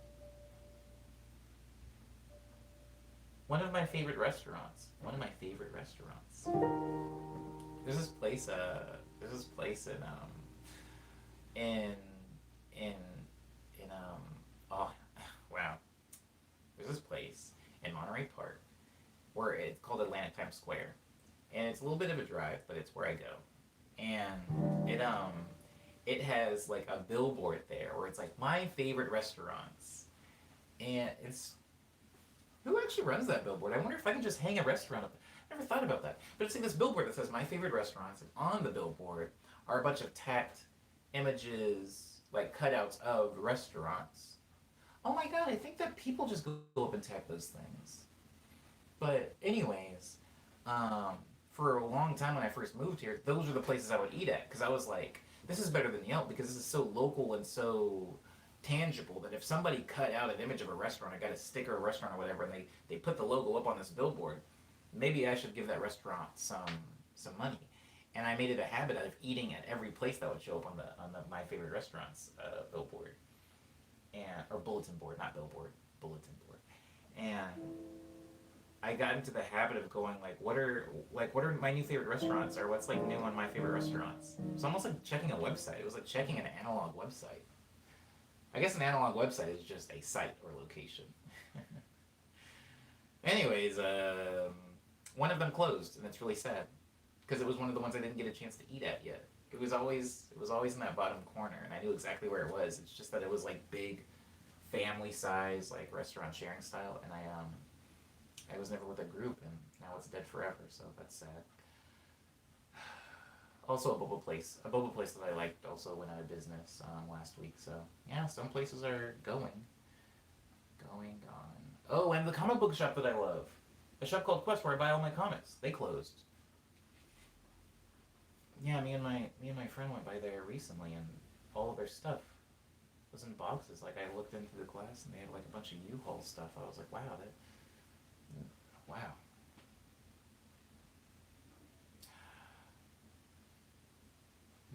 Wow. Why am I so sad about that? I haven't bought a comic book in months. Anyways, this was a sad stream, or at least towards the end. I was just trying to get across like somebody asked how my it was Alpha that asked how my weekend was, and I think my weekend was spent doing like a weird emotional roller coaster, and I think the reason for that is because of all the stuff we just talked about. So I hope everybody's doing okay. The fact that you guys even still come into the streams with everything that's going on in the world is really cool. And I think that one school of people will tell me, Omni, you shouldn't feel pressure to make stuff because we're all in a global pandemic right now. And this isn't the time to feel like you need to produce and you need to be productive. One school of people would say that, but another school of people, me, a more realistic person that lives in this world, knows that if I don't put out any videos or music the entirety of this pandemic and I wait until it's over to return to the music scene, I I won't have a music career. I mean, I won't have one because that's just not how business works, especially in a capitalist ran art industry. I can't take a break. So I've been trying to take small, moments when I can to like be chill, and then I come back here and play medleys. I think it's important to talk about stuff though, says Lindsay. Perhaps it is. Ooh, I love the last name Flores. What comics are you reading right now? None. I'm reading none right now, but I was reading Saga, and I was working my way through Fables also. This is a perfect time to make stuff, says Nicholas. I can't tell if you're making a joke. If you're making a joke, that's a really funny joke, because that is a joke I've made, where it's like everybody's like, you're stuck in your house, now's the perfect time to be productive, because I think people are thinking as an artist that you're like a toaster, that all you need is time in order to create art, and when in actuality it takes a little bit more than simply time. It takes a lot of things. There's more ingredients to a cake than flour. You could have 5 trucks full of flour, but you still can't make a cake with it. And I think I have a lot of time. But the interesting thing, Nicholas, is that ingredients to my music is, and again, if you were making a joke, just throw away this response. But like, the ingredients to my music is like, I need inspiration. Where does my inspiration come from? It comes from living my life, being able to go out, explore things, have new experiences. New experiences are invaluable when it comes to making art. Sometimes you'll see something, you'll hear something new, you'll taste something, you'll feel something new, and you'll take that and you'll use it to inform new art. And I think that if all I'm seeing every day is the inside of my apartment and, I don't know, a boba line, and what else do I do? Go to the grocery store. It's not great for artistic evolution. Thank you for streaming. It's something to look forward to, says Kit James. Thank you, Kit James. You're something to look forward to. I'm glad that you come in as often as you do. I need to catch up on Saga. It's so good, says Cyber. Same here. I'm quite behind. Probably not going to take classes next semester and just focus on my creative, says Alpha. That sounds like fun. Only thing I've kept up with is Snot Girl. I have the first 2 volumes of Snot Girl, and I haven't read them, as weird as that sounds. Somebody gave them to me because they had a very unfortunate, I'm just telling everybody's business. They had an unfortunate interaction with the person who made Snot Girl, and it made them no longer want to read Snot Girl. So they gave me all of their Snot Girl, and now it's mine, but I haven't read it yet because it wasn't my choice. I own it now. Maybe I'll read it though. I'm being serious. As an artist, been spending time making a one-shot comic, 2 pages left. Word up, Nicholas. I'm glad that you've been able to be productive in this, but I think that a lot of people do have that mentality where they're like, how can you not make music, or how can I not make art? You have all this time now. When I think that that's not a very accurate way to look at maybe art as a whole and the way people produce art, because during this pandemic I've made the least amount of music I've ever made in my career, especially after moving to California. Productivity culture is just capitalism with a bow on top. True, Lindsay. Yeah, that is capitalist thought. If you have extra time, you should be making things. You're like a toaster or an oven or an assembly line. Like, if there is time equals the product. It doesn't take into consideration your feelings or anything like that. Isadora says, I think these are difficult times for art in general. To create stuff is pretty hard. I agree, Isadora.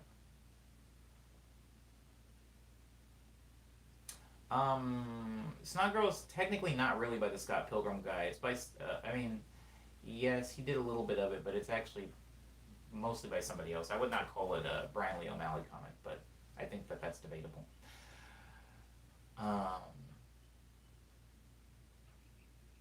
Yes. I love Snot Girl. Liana says, I bought the first volume of Snot Girl and haven't read it. Oh my god. Ugh. See? That's so weird. I do feel like I'm talking to myself sometimes when I talk to you, Liana. I hope that's not an insult. I hope it's not taken as an insult. He made Scott Pilgrim. I love his other work. I can't remember the name of right now. He has a thing called Seconds, which is pretty good. I like it more than Scott Pilgrim. And he has another thing called Lost at Sea, which I like also more than Scott Pilgrim. I think Scott Pilgrim is my least read work by Brian Lee O'Malley, but it is the reason I'm a Brian Lee O'Malley fan. Funny how that works. It's like him and one other dude talking about, oh, I don't know. Jamie says, like I've been feeling this creative block since I graduated uni recently. It's just a different vibe. I feel you. Creative block is something that I deal with a lot. I really like a few pages, but I kind of hated the main character. That's my fear. My fear, Liana, to read it is a lot of people have described the main character and what her whole thing is, and it sounds awful. But, I try not to take that and judge an entire series, but it hasn't necessarily made me want to read the series. I feel like so many comics I've bought but haven't read, says Maddie. I have so many comics I've bought but haven't read. Mostly read manga, says Nicholas, not much Western stuff unless it's alternative comics. Reading a manga about cats who a Yakuza member, who are Yakuza members. It's pretty good. Word up. I guess now I have time that I should be reading them, says Maddie. No. I mean, yeah, maybe. Okay, Nicholas is heading out. Thank you, Nicholas, for being in the stream. I hope that you have a good rest of your Monday, and maybe I'll see you in tomorrow's stream, 122.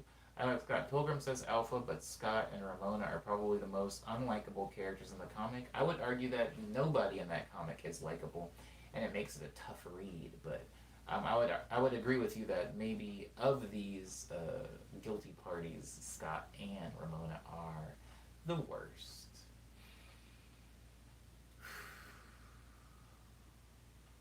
Leslie Hung, thank you, Cyber. That's her name. That's the name. I went to a Leslie Hung comic book signing in order to get a copy of Snot Girl signed for my friend. My friend? Oh my god, who was that for?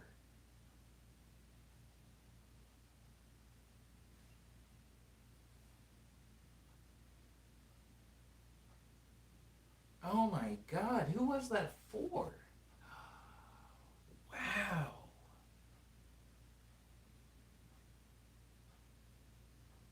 Wow. Oh, I don't even remember. I stood in line, guys. I went and I stood in line for 2 hours to get the volume one of Snot Girl signed by Leslie Hung and Brian Lee O'Malley. And then I remember putting it into a paper sleeve and mailing it to somebody. And I even remember receiving a text of like, yo, oh my god, thank you. And I don't remember who it was. I know it was a girl. I know that much. Wow. Whoever it is, I must not talk to them anymore. What on earth? Wait, no.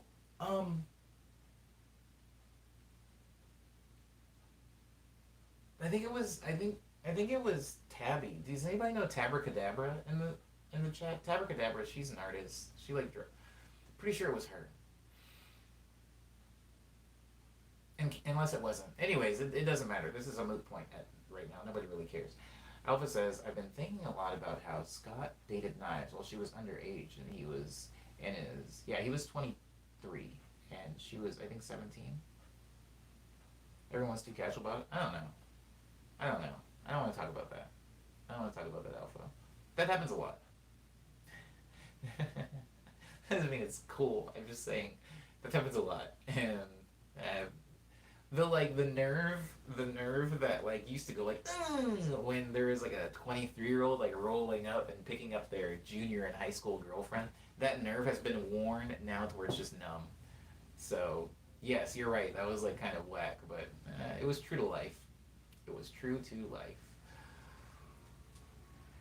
From what I understand, she does the art for Snot Girl and Brian does the story for it, but it's currently on hiatus since the last issue a few weeks ago. Word up, Jamie. Word up. Word up.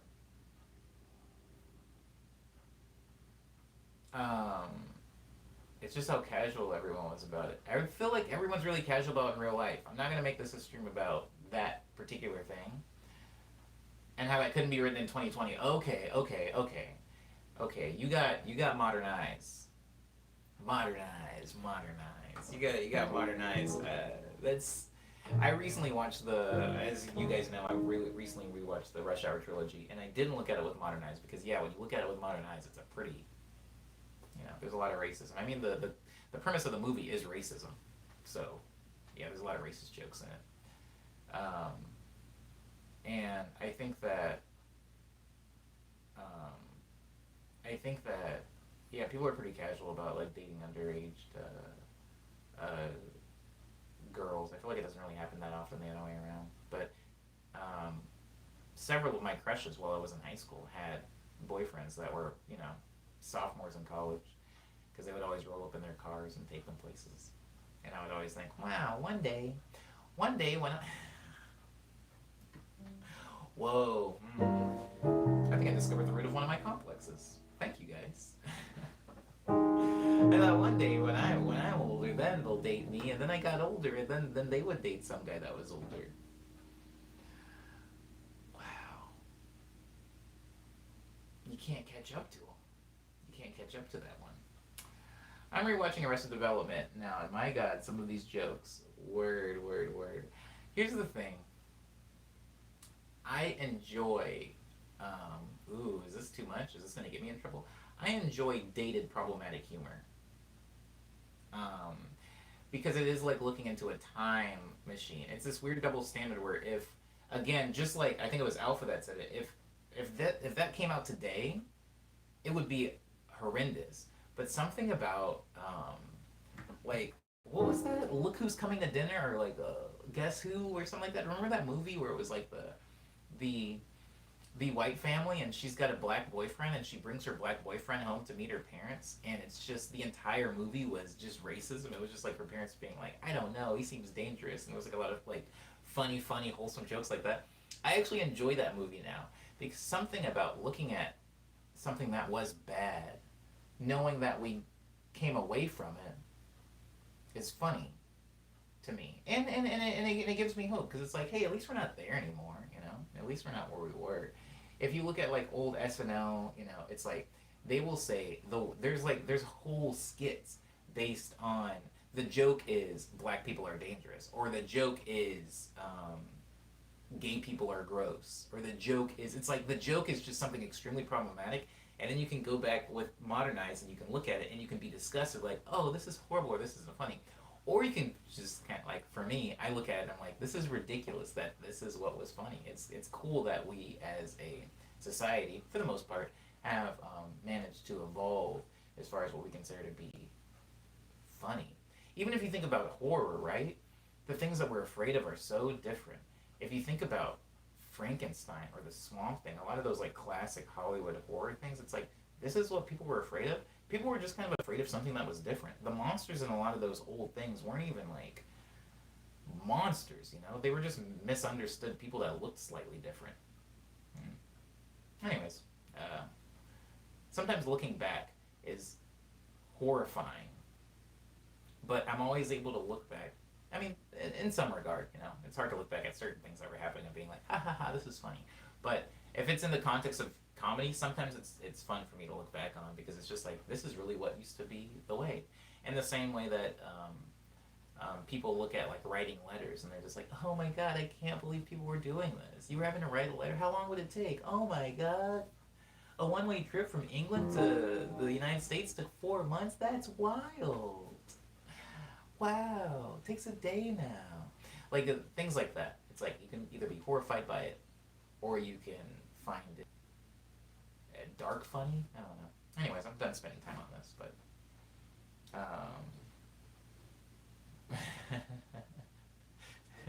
that's what I used to sound like, Liana. I'm not doing a bit. That's what my voice used to sound like. My voice didn't change for a very long time. Maybe that's what.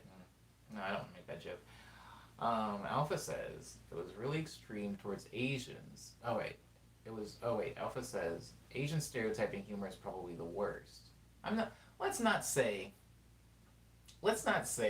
stereotyping for any race was worse than another. But I hear you, and I'm going with you on this ride because you go on to say it was really extreme towards Asians that it weirds me out because I can handle most other controversial humor back in the day.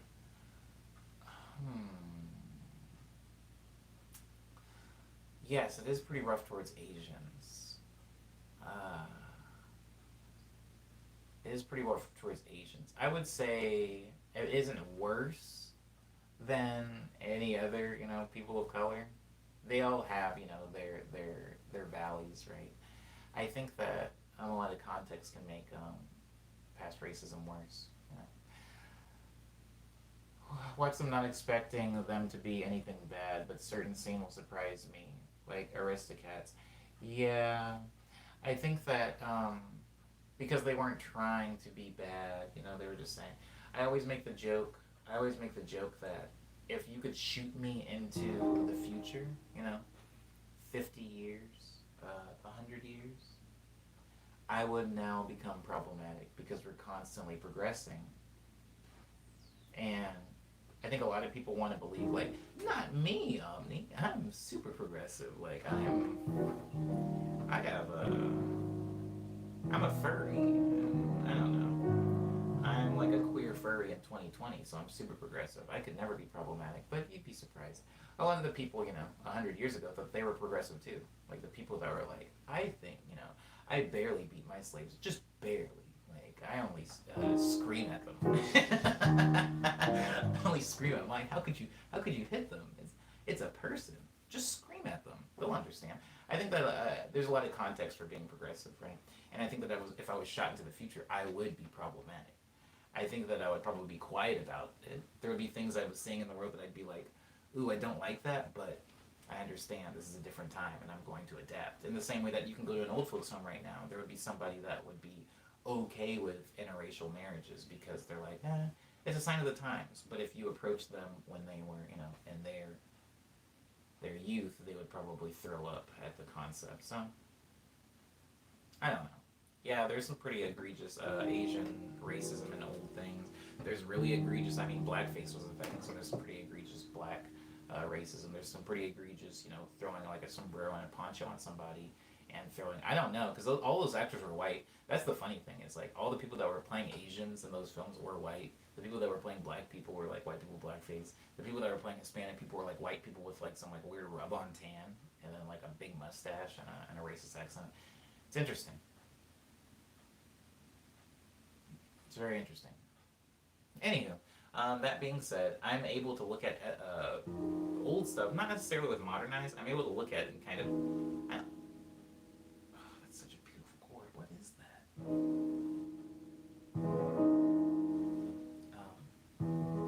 What are you? Oh, I found it. I'm able to look at old stuff not with modern eyes, but with eyes that are able to go, we're not here anymore. This is fun. Jamie said, "You have breakfast yet, Omni?" I had some fruit. I had a banana and an apple and a glass of water. But I wouldn't consider that a breakfast. That was just kind of like my pre-stream snack. I don't have enough time to make a full breakfast after my workout and before the stream. So usually I just have a snack or a smoothie. And then after the stream is when I make my full breakfast. But thank you for asking. That being said, I should probably wrap it up before we get dragged into another hour of streaming, since I'm almost at 2 hours. Jesus Christ. Alright. We just got talking. We got talking about like the state of the world, and that can always be a long conversation. Guys, I have a new song out called The View. Please check it out if you have time. It is very good. Look at me. Look at me having confidence in my own music. It's a very good song. Please go listen to the song The View. I worked really hard on it.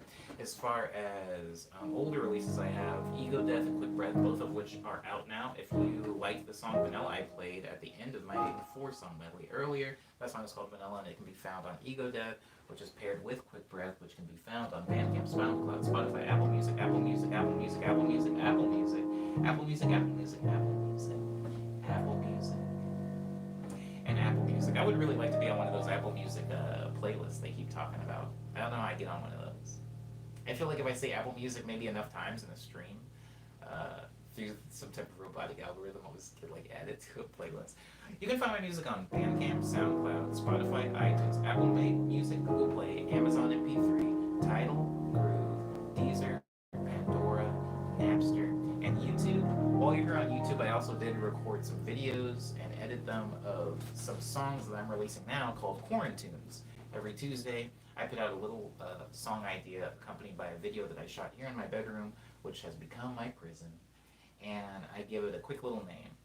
We have released 4 of them so far. The first one was called Honeydew, the second one was called French Lavender, the third one was called Home to See You, and the fourth one was called Dreams Come True, and the fifth one is coming out tomorrow and has not been named yet, so I have to add a title to it sometime in the next 24 hours before I upload it.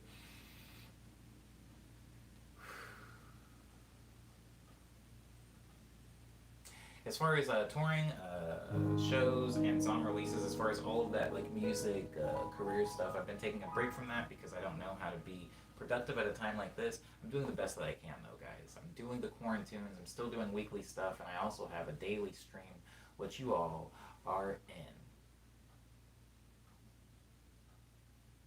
You all are in it. So clearly you know it exists. It happens at 9 a.m. every weekday morning. Thank you for making the time to be here. I do really appreciate that. But again, tomorrow is Quarantunes Days, so there will be a quarantune up on YouTube and on my social media. I think that's it. Also, this song is called Hush Hour. If you want to see the music video for this song, it exists. It was recorded in Hong Kong back when I was able to travel to Asia freely. I miss Korea. Why do I miss Korea more than I miss Japan? It's super weird.